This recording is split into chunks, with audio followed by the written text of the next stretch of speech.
اعوذ باللہ من الشیطان اللعین الرجیم بسم اللہ الرحمن الرحیم اللہم صلی علی محمد وآل محمد وعجل فرج آل محمد۔ السلام علیکم ورحمۃ اللہ وبرکاتہ۔ امید بر خدا تمام احباب خیر وافیت سے ہوں گے۔ ماہ رجب چل رہا ہے، 27 رجب کے اعمال۔ 27 رجب کے اعمال کو دو حصوں میں تقسیم کیا جا سکتا ہے، ایک 27 رجب کی رات کے اعمال اور ایک 27 رجب کے دن کے اعمال۔ اور یہ بتلا دینا ہم ضروری سمجھتے ہیں کہ 27 رجب کا جو دن ہے اہل تشیع حضرات کے نزدیک یہ شب معراج نہیں ہے بلکہ شب بعثت ہے، اور 27 رجب کا دن یوم بعثت اور رات شب بعثت۔ یعنی بعثت سے کیا مراد؟ یہ وہ پہلا دن ہے کہ جس دن نبی کریم صلی اللہ علیہ وآلہ وسلم نے اللہ کے حکم سے ظاہری طور پر اعلان نبوت ارشاد فرمایا تھا۔ یعنی نبوت کی جو تبلیغ کرنی تھی، کار رسالت کا یہ پہلا دن تھا 27 رجب کا اہل تشیع کے نزدیک۔ لہٰذا یہ اہل سنت برادران شب معراج یوم معراج جانتے ہیں، اور اہل تشیع جو ہیں وہ اسے یوم بعثت کے نام سے یاد کرتے ہیں۔ اس کے چند اعمال ہیں رات کے حوالے سے بھی، اور چند اعمال ہیں دن کے حوالے سے بھی، اور ہم چاہیں گے کہ ہم اپنے دیکھنے والوں کو یہ اعمال اس انداز میں بتلائیں تاکہ کوئی اس ویڈیو کو دیکھ کر مکمل اعمال انجام دینا چاہے رات کے بھی اور دن کے بھی، تو وہ بآسانی جو ہے وہ یہ اعمال انجام دے سکے۔ یاد رہے کہ شب 27 یعنی 27 رجب کی رات نبی کریم صلی اللہ علیہ وآلہ وسلم نے کار رسالت کے حوالے سے یہ دن پہلا دن تھا، اور اس کی رات 27 رجب کی رات ہے۔ اور امام محمد تقی علیہ السلام سے ایک روایت موجود ہے جس میں ایک نماز کا تذکرہ کیا گیا ہے جو اس رات کو جو ہے وہ پڑھنی ہے، اور روایات میں یہ موجود ہے کہ یہ جو دن ہے اور یہ جو رات ہے 27 رجب کی، یہ اتنی عظیم رات ہے کہ اس سے بہتر کوئی ایسا دن اور رات نہیں ہے کہ جس کے حوالے سے روایات میں تذکرہ ملے۔ یہ بہتر ترین جو ہے وہ رات اور دن ہے روایات کے اعتبار سے، اور یہ وہ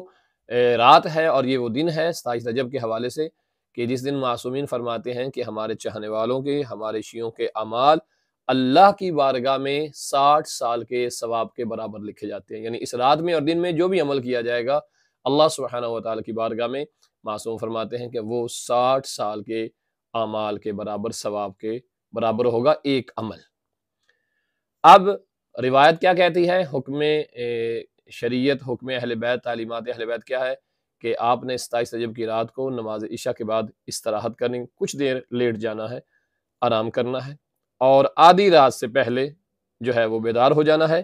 اور آدھی رات کے وقت جب اٹھنا ہے تو آپ نے جو ہے وہ نماز بجا لانی ہے، اور یہ استراحت جو ہے وہ آپ نے عشاء کی نماز کے بعد کرنی ہے۔ عشاء کی نماز یعنی 8 بجے 7:30 بجے اگر آپ نماز سے فارغ ہو جاتے ہیں، کھانا وغیرہ کھا جاتے ہیں، کچھ دیر کے لیے آپ کیا کریں؟ آپ آرام کریں۔ امام علیہ السلام نے فرمایا کہ جب آپ بیدار ہو جائیں آدھی رات کے سے پہلے تو 12 رکعت نماز انجام دینی ہے، 12 رکعت نماز آپ نے پڑھنی ہے، اور ہر رکعت میں الحمد کے بعد کوئی بھی سورہ، جو سورہ محمد سے لے کے والناس تک کوئی بھی سورہ آپ اگر پڑھنا چاہیں تو کوئی حرج نہیں، کوئی بھی ایک سورت، یعنی زیادہ سے زیادہ ایک دفعہ قل هو اللہ، انا اعطیناک الکوثر، یا کوئی اور چھوٹی سورت جو ہے وہ آپ تلاوت کر سکتے ہیں الحمد کے بعد۔ پہلی رکعت میں الحمد کے بعد چھوٹا سورہ کوئی بھی پڑھ لیں، ایسے ہی دوسری رکعت میں بھی الحمد کے بعد کوئی چھوٹا سورہ تلاوت کر لیں، دو دو کر کے آپ نے 12 رکعت نماز جو ہے وہ انجام دینی ہے۔ اس کے بعد آپ نے بیٹھ جانا ہے نماز سے فارغ ہو کر، 7 مرتبہ جو ہے وہ آپ نے الحمد کی تلاوت کرنی ہے، اور 7 دفعہ جو ہے وہ آپ نے 4 کل جو ہے ان کی تلاوت کرنی ہے، یعنی قل هو اللہ کی تلاوت ہے، قل یا ایھا الکافرون، قل اعوذ برب الناس، قل اعوذ برب الفلق، ان میں سے ہر ایک کو آپ نے 7 دفعہ جو ہے وہ تلاوت کرنا ہے۔ اس کے بعد انا انزلنا کو 7 دفعہ پڑھنا ہے، اور اس کے بعد آیت الکرسی جو ہے اسے 7 دفعہ پڑھنا ہے۔ جب آپ یہ پڑھ لیں تو اس کے بعد یہ والی دعا پڑھیں کچھ اس انداز میں: بسم اللہ الرحمن الرحیم، الحمد للہ الذی لم یتخذ ولدا ولم یکن لہ شریک فی ملکہ ولم یکن لہ ولی من ذل وکبرہ تکبیرا اللہم انی اسألک بمعاقد عزک علی ارکان عرشک ومنتہى الرحمہ من کتابک وباسمک العظم اعظم العظم وذکرک العالی العالی العالی وبکلماتک التامات ان تصلی علی محمد وآلہ وان تفعل بما انت اہلہ۔ یہ 12 رکعت نماز پڑھنے کے بعد یہ دعا پڑھیں، اور اس کے بعد آپ جو بھی حاجت اللہ کی بارگاہ میں پیش کرنا چاہیں، جو بھی دعا مانگنا چاہیں وہ ضرور مانگیں، اور یاد رہے کہ 27 رجب کی جو رات ہے اس رات میں غسل بھی مستحب ہے۔ اور اس کے ساتھ ساتھ بہت سارے واقعات اور بالخصوص مریضوں کی شفا یابی کے لیے لوگ 27 رجب کی رات کو امیر المومنین کی بارگاہ میں حاضر ہوتے ہیں، اور آپ کے توسل سے خدا کی بارگاہ میں وہ شفا طلب کرتے ہیں، اور بہت سارے واقعات تاریخ میں موجود ہیں کہ بہت سارے مریضوں کو، حتیٰ کہ اہل سنت کے علماء نے بھی نقل کیا ہے کہ 27 رجب کی رات کو خاص انداز میں بارگاہ امیر المومنین میں مریضوں کو خداوند متعال کی ذات عظیمہ جو ہے وہ مولا مشکل کشا کے صدقے میں ان کے توسل سے جو ہے وہ شفا یاب کرتی ہیں۔ اس میں تفصیل بھی موجود ہے۔ 27 رجب کی رات کو یہ نماز والا عمل کیا جائے، زیارت امیر المومنین جو ہے اس کی تلاوت کی جائے، اور اس کے علاوہ اور بھی اعمال اور بھی دعائیں موجود ہیں جو ہماری کتاب مفاتیح الجنان کے اندر موجود ہیں۔ وہ دعا پڑھیں، ایک تقریباً 1.5 صفحے کی دعا ہے، اس کی تلاوت کریں، اور اس کے بعد سجدے میں سر رکھ کے الحمدللہ الذی ہدانا لمعرفتہ وخصنا بولایتہ وفقنا لطاعتہ شکراً شکراً 100 مرتبہ شکراً شکراً کہیں گے، پھر سر سے سجدے سے اٹھائیں گے، اور اس کے بعد پھر دعا پڑھیں گے اللہم انی قصدتک بحاجتی وَتَمَدْتُ عَلَيْكَ بِمَسْعَلَتِي وَتَوَجَّهْتُ إِلَيْكَ بِعَائِمَّتِي وَسَعَادَتِي اللَّهُمَّ انفعنا بِحُبِّهِمْ وَأَوْرِدْنَا بِمَوْرِدَهُمْ وَارْزُقْنَا مرافقاتهم وَأَدْخِلْنَا الْجَنَّةَ فِي زُمْرَتِهِمْ بِرَحْمَتِكَ يَا أَرْحَمَ الرَّاحِمِينَ۔ اس سے اوپر ایک دعا ہے 1.5 صفحے کی، مفاتیح الجنان میں تحفۃ العوام میں بھی یہ دعا یقیناً موجود ہے، آپ وہاں سے بھی اس دعا کو کر سکتے ہیں، نہیں تو کم از کم وہ 12 رکعت نماز اور زیارت امیر المومنین اور غسل جو ہے وہ اس رات میں انجام ضرور دیں۔ اب ہم آتے ہیں دن کے حوالے سے کہ 27 رجب کے دن کے کیا اعمال موجود ہیں۔ یاد رکھیے 27 رجب کا جو دن ہے اس میں روزہ ضرور رکھیں، کیونکہ 27 رجب کا دن بڑا مبارک دن ہے، عید کا دن ہے، مبارک اور برکتوں والا دن ہے، خوشی کا دن ہے، چونکہ رسول خدا صلی اللہ علیہ وآلہ وسلم کی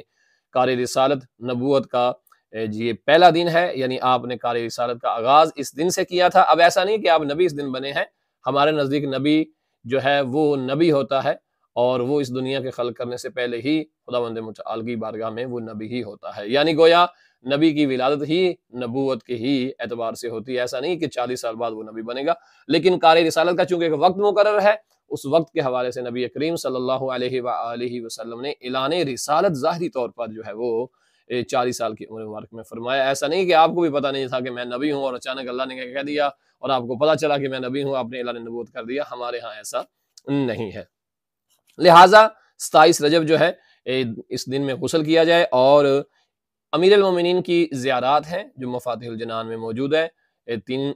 زیارتیں ہیں جن میں بالخصوص مخصوص جو زیارت ہے یوم بعثت کے حوالے سے وہ پڑھیں، زیارت مین اللہ پڑھیں، یا دیگر جو زیارتیں موجود ہیں کتابوں میں ان کی بھی تلاوت کی جا سکتی ہے۔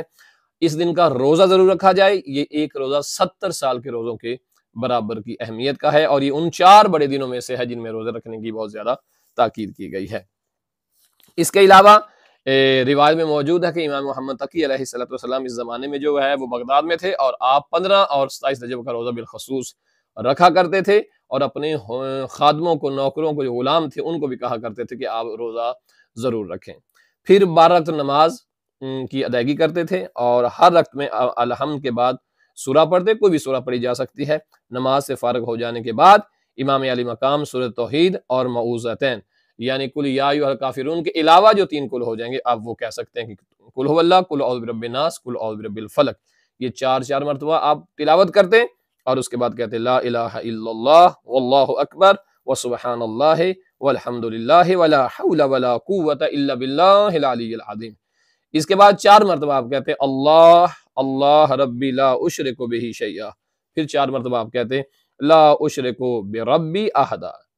اس کے علاوہ بھی دعائیں جو ہیں وہ موجود ہیں ہماری دعاؤں کی کتابوں میں، جہاں پہ اعمال وغیرہ ذکر کیے گئے ہیں، مفاتیح الجنان، تحفۃ العوام اور دیگر میں چھوٹی چھوٹی دعائیں اور بھی موجود ہیں۔ آخر پہ میں خلاصہ کروں، رات اور دن کے اعمال میں سے تو غسل کیا جائے، 12 رکعت نماز پڑھی جائے رات میں، دن میں 12 رکعت نماز پڑھی جائے، دونوں کا طریقہ میں نے بیان کر دیا ہے۔ رات دن میں رسول خدا صلی اللہ علیہ وآلہ وسلم کی زیارت پڑھی جائے، مولا علی علیہ السلام کی مخصوص زیارت پڑھی جائے، اور اس کے ساتھ ساتھ اہم ترین عمل 27 رجب کا یعنی یوم بعثت کا، وہ ہے روزہ رکھنا، اور روزہ جو ہے وہ 70 سال کی عبادت کے برابر ہے۔ آپ یہ اعمال ضرور انجام دیں، اور ان کی اگر آپ یہ ویڈیو دیکھ کر بھی اعمال انجام دیں گے جو بیان کیے گئے ہیں، تو یقیناً یہ بھی آپ لوگوں کے لیے کافی حد تک بہتر ہوں گے۔ خداوند متعال ہمیں علم و عمل سے مالا مال فرمائے، اور ان عظیم راتوں میں، ان عظیم دنوں میں ہمیں خداوند عالم بہترین عبادت، بہترین بندگی کی توفیق عنایت فرمائے۔ اپنی دعاؤں میں مجھے بھی یاد رکھیے گا، ہمارے مرحومین کو بھی، اور بالخصوص میرے والد بزرگوار مرحوم سید سخی حسین کو بھی اپنی دعا میں ضرور یاد رکھیے گا، اور بالخصوص ان لوگوں کو یاد رکھیے گا جو دنیا سے رخصت ہو گئے ہیں اور ان کے ہاں اب کوئی فاتحہ پڑھنے والا موجود نہیں ہے۔ دعا گو خداوند متعال ہمیں عبادت کی، اپنی بندگی کی توفیق عنایت فرمائے، آمین۔ وصلی اللہ علی محمد وآل محمد۔